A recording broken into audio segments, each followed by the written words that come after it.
السلام علیکم ناظرین، کام کی بات کے ساتھ حامد خان المشرقی حاضر ہے۔ ناظرین، جو کچھ پچھلے ایک ہفتے سے ہو رہا ہے انڈیا میں، اور جس طرح انڈین میڈیا نے ایک طوفان کھڑا کیا ہوا ہے پاکستان کے خلاف، ایک بار پھر اسی طرح جارحانہ رویہ پاکستان پر، اسی طرح بھونڈے الزامات، اور پاکستان کے جناب اس طرح کے وہ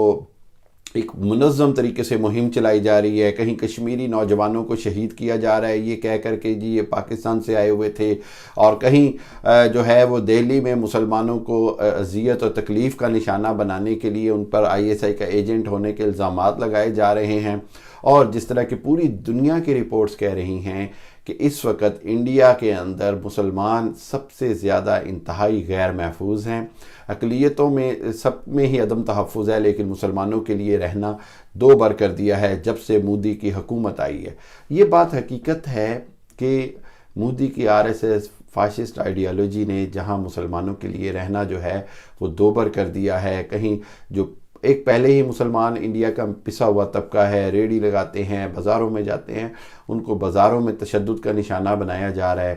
BBC کی ایک رپورٹ کے مطابق اب مسلمانوں پر انڈیا میں تشدد اتنا عام ہو گیا ہے کہ اب اس کو جرم تصور نہیں کیا جا رہا، اب اس کو ایک روٹین تصور کیا جا رہا ہے۔ اس کی وجہ یہ ہے کہ پرائم منسٹر مودی نے جہاں مسلمانوں کو جلائے جانے کے واقعات پر خاموشی اختیار کی، اس کے بعد کیا رہ جاتا ہے۔ اسی طرح کشمیر کے اوپر ایک رپورٹ آئی ہے جس کے مطابق اب 13-14 سال اور 18-18 سال کے نوجوان جو ہیں وہ بھارتی فوجیوں کے اور بھارتی سورماؤں کے خلاف جہاد کرنے نکل پڑے ہیں۔ وہ اب کشمیر کی آزادی کے لیے اپنے خون دینے کو تیار ہیں۔ آپ دیکھیں کہ یہ کس طرح کے جرائم کر رہا ہے مودی، کہ جس کی وجہ سے وہاں کے جو لڑک پن کے نوجوان ہیں ان کو ہتھیار اٹھانے پڑ رہے ہیں۔ تیسری بات یہ ہے کہ 41 لاکھ سے زیادہ ہندوؤں کو ڈومیسائل سرٹیفکیٹ ایشو کر دیے گئے ہیں مقبوضہ کشمیر میں آباد ہونے کے لیے، تاکہ وہاں پر مسلمان آبادی کا اکثریتی تناسب کو ختم کیا جا سکے۔ یہ سب وہ ہتھ کنڈے ہیں جس کی وجہ سے اس بات سے کوئی انکار نہیں کہ آنے والے وقت میں نہ صرف مقبوضہ کشمیر کے حالات بہت خراب ہوں گے، بلکہ لائن آف کنٹرول کے اوپر بھی بھارت کی طرف سے مزید شرانگیزی ہوگی۔ پاکستان پر جو الزامات لگائے جا رہے ہیں، پاکستان کی ISI پر جو الزامات لگائے جا رہے ہیں، یہ کوئی نئے نہیں ہیں۔ میں آج ٹی وی آن کروں یا 10 سال پہلے کی نشریات، 2011 کی نشریات انڈین چینلز کی یاد کروں، تو دونوں میں ایک جیسی باتیں ہیں، ایک جیسی کہانیاں ہیں، ایک جیسی سٹوری ہیں۔ تو بات سمجھنے کی یہ ہے کہ پاکستان کے خلاف یہ سازشیں اس لیے ہو رہی ہیں کہ پاکستان نے نہ صرف انڈیا کو افغانستان میں بدترین شکست دی ہے، بلکہ پاکستان کے اندر بھی الحمدللہ اب وہ نہ تو وہ پرچی سسٹم رہ گیا، نہ بھتہ مافیا پرچی دے کر کراچی کے حالات خراب کرتا ہے، نہ اندرون سندھ کوئی علیحدگی یا دہشت گردی کی تنظیمیں رہ گئی ہیں۔ بلوچستان میں بہت حد تک علیحدگی کی تنظیموں پر قابو پایا گیا ہے اور ان سے مذاکرات کیے جا رہے ہیں۔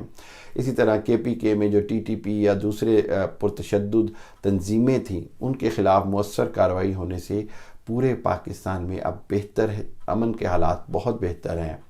گو کہ ہم نے اس امن کو حاصل کرنے میں 80,000 جانیں تو دی ہیں، لیکن ہمارا دشمن جو ہے انڈیا، وہ اب چین سے نہیں بیٹھنا چاہ رہا۔ مودی G20 کا اجلاس کرنے جا رہے ہیں اور انہوں نے پھر وہاں پر پاکستان کے خلاف زہر افشانی کرنی ہے، زہر اگلنا ہے، افغانستان میں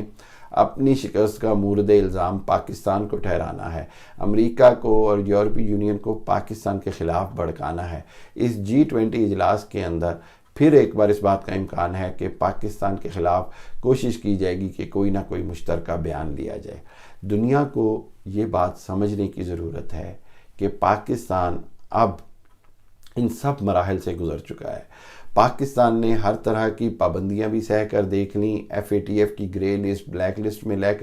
گرے لسٹ میں بھی رہ کر دیکھ لیا۔ اس کے بعد پاکستان نے بے شمار دہشت گردی کی وارداتیں اور دہشت گردی کے حملوں کو بھی سہ لیا۔ تو پاکستان کے لیے اب میں سمجھتا ہوں کہ صرف اور صرف بہتری کا راستہ ہی بچا ہے۔ پاکستان کے لیے ضروری ہے کہ وہ خطے میں جو خطے کے ممالک ہیں، چائنا، ایران، تاجکستان، روس، ازبکستان، ان کے ساتھ اور ٹرکی، ان کے ساتھ مل کر کام کرے گا۔ اور امریکہ کی ہمیں اب اتنی ضرورت نہیں ہے، لیکن امریکہ کو اس خطے میں ابھی بھی پاکستان، افغانستان کی سب کی ضرورت ہے۔ پاکستان کے لیے آنے والے دنوں میں یہ بات دنیا کو سمجھانا بڑا ضروری ہے کہ اگر آپ انڈیا کے جھانسے میں آئیں گے، انڈیا کا وہ جو فالس جھوٹا بیانیہ ہے، جو فالس نیریٹو ہے، اگر آپ اس کے دھوکے میں آ جائیں گے تو میں سمجھتا ہوں کہ نہ صرف دنیا اپنا پھر نقصان کرے گی، بلکہ ایک بار پھر دنیا کو دہشت گردی کے خطرے سے دوچار کر دے گی۔ بھارت کی صرف کوشش یہ ہے کہ کسی نہ کسی طرح پاکستان میں آگ لگائی جائے، پاکستان کو دنیا کی نظروں میں جو ہے وہ آپ سمجھے کہ مورد الزام ٹھہرایا جائے، یا کسی ہیلے بہانے سے پھر ایک بار لائن آف کنٹرول کو کراس کرنے کی کوشش کریں، گو کہ ان کو منہ کی کھانی پڑتی ہے ابھی نندن کی شکل میں بھی، اور ہر حالت میں ہم نے ان کو بری شکست دی ہے، لیکن بھارت کا شرارتی ذہن ابھی بھی اس کو قبول نہیں کر رہا۔ 2 دن پہلے 5 بھارتی فوجیوں کو جہنم واصل بھی کیا گیا ہے۔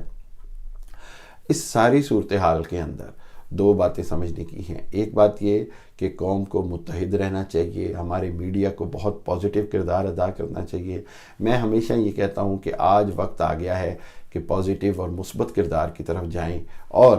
دشمن کی سازشوں کا شکار نہ ہوں، بلکہ دشمن کی سازشیں پاکستان کے عوام اور دشمنوں پر آشکار کی جائیں، دشمنوں کو بتایا جائے۔ انڈیا کے اندر یہ بات ہے کہ جب بھی کوئی بات ان کی کمزوری کی آتی ہے تو وہ فوراً پاکستان کی طرف رخ موڑ دیتے ہیں، چاہے وہ 3000 کلو گرام منشیات پکڑی جائیں، ہزاروں کلو گرام منشیات پکڑی جائیں، تو بھی اس کا جو ہے وہ عوام کی اس کے اندر پتہ چلا کہ جی بی جے پی کی سرکار، مودی اور یہ سارے شامل ہیں، لیکن اس سے توجہ ہٹانے کے لیے اور ایک تیر سے 2 شکار کرنے کے لیے ایک طرف سے آریان خان یعنی شاہ رخ خان کے بیٹے کو پھنسایا گیا ہے، اور پھر اس کے بعد اس کا ناجائز 14 دن کا ریمانڈ لیا گیا ہے، انتہائی اس پہ جو اس کو کہتے ہیں غیر قانونی اقدامات کیے جا رہے ہیں۔ عدالت نے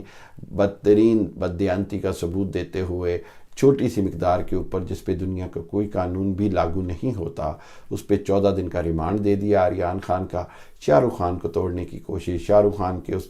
بیان کا بدلہ لیا جا رہا ہے جس میں انہوں نے کہا کہ انڈیا کے اندر اب عدم رواداری اور مسلمانوں کے خلاف جو جذبات ہیں وہ بہت زیادہ پنپ رہے ہیں۔ اس سارے بیان کے اوپر اور ان کا اس بیانیے کے اوپر کہ وہ شاہ رخ خان کی حیثیت سے بی جے پی کا ساتھ نہیں دے رہے، ان کے خلاف یہ سازش کی جا رہی، اور تمام بالی ووڈ میں جو مسلمان اداکار ہیں ان کو ایک پیغام دیا جا رہا ہے کہ اگر ہم شاہ رخ خان کو نشانہ بنا سکتے ہیں تو کسی بھی مسلمان اداکار یا فلم ساز یا بالی ووڈ سے ریلیٹڈ مسلمان کو کچھ بھی کر کے بہت تکلیف پہنچائی جا سکتی ہے۔ ایک چیز یہ ہو گئی۔ دوسری چیز یہ ہے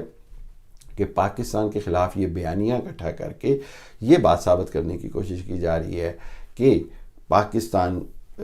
کو کسی نہ کسی طرح دنیا کے آگے پھر ایک بار ثابت کیا جائے کہ ان کی طرف سے کوئی ٹیررزم ہو رہا ہے یا کچھ ہو رہا ہے، جبکہ پاکستان اس وقت صرف اپنے حالات کو بہتر کر رہا ہے، اپنی اکنامیکل سچویشن کو بہتر کر رہا ہے۔ پاکستان سی پیک اور اوبر کے اوپر چائنا کے ساتھ ترقی کی طرف جانا چاہ رہا ہے۔ پاکستان کے دنیا کو یہ سمجھنا پڑے گا کہ پاکستان کے پاس اب اتنا ٹائم نہیں کہ وہ علاقائی جو اس طرح کے جو مسائل ہیں ان کے اندر خود کو الجھائے، بلکہ پاکستان خود کو اکنامیکلی مضبوط کرنا چاہ رہا ہے۔ ہاں، ہم کشمیر کی آزادی کی حمایت کریں گے، کشمیریوں کے دل ہمارے ساتھ دھڑکتے ہیں، ہمارے دل کشمیریوں کے ساتھ دھڑکتے ہیں، لیکن ہم کشمیر کی آزادی جو ہے وہ کشمیری اپنے زور سے ہی لیں گے، اور انشاءاللہ لیں گے، اور بھارت کے آنے والے دنوں میں ہم دیکھیں گے کہ کشمیری جو ہیں وہ بڑی ہیوی ریزسٹنس، بہت بڑی مزاحمت شروع کریں گے۔ اس کی وجہ یہ کہ یہ 41 لاکھ ڈومیسائل والے لوگ اگر آ کر آباد ہو گئے تو پھر